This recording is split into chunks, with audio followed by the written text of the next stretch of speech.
আপনারা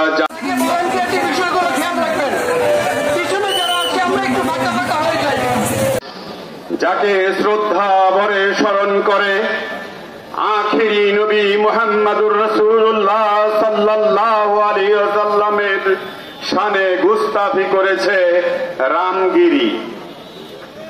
আমরা বলতে চাই, গুজরাটের কসাই মোদি রামগিরিকে সামলাও, নাইলে আগ্নেয়গিরিতে পড়তে হবে। প্রিয় ভাইয়েরা আমার, আমরা সেই ডাইনি গিয়ে মোদির আঁচলের নিচে আশ্রয় নিয়েছে। এখন ওখান থেকে তিনি পানি ছেড়ে দেন বন্যায় বাংলাদেশকে ভাসিয়ে ফেলার জন্য।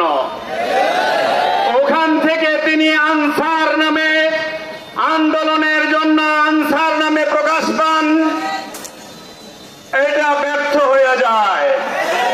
তিনি অমুক নামে ডাকাতের সুরতে আসেন, সেখান থেকে ব্যর্থ হয়ে যায়।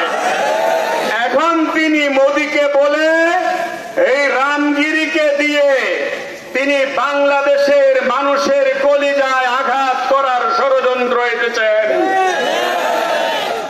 আমি ইত্তেফাকুল উলামার এই আজকের এই জনসমুদ্র থেকে ঘোষণা করতে চাই, গোটা পৃথিবীর মানুষের সেই হৃদয়ে আগুন লাগিয়ে দিয়ে মোদি আপনি কি খেলা খেলতে চান?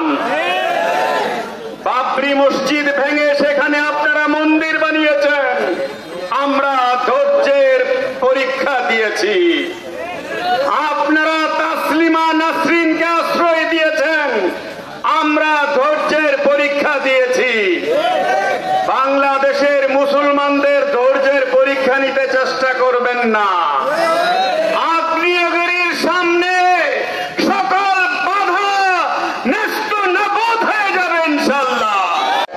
সেই মোদি সরকারকে আমরা হুঁশিয়ার করে দিতে চাই, তুমি আমাদের এই বাংলাদেশকে রড এজেন্ট দিয়ে পুলিশের মধ্যে ছাত্রলীগ বানিয়ে যুবলীগ বানিয়ে এই দেশটাকে গ্রাস করতে চেয়েছে। আর কোনদিন পারবে না। তোমার দেওয়া স্বৈরাচার সরকার যেমন বিদায় হয়েছে, তোমারও বিদায় হইতে হবে। মুসলমানদেরকে নিয়ে খেলায় মেতে উঠাও।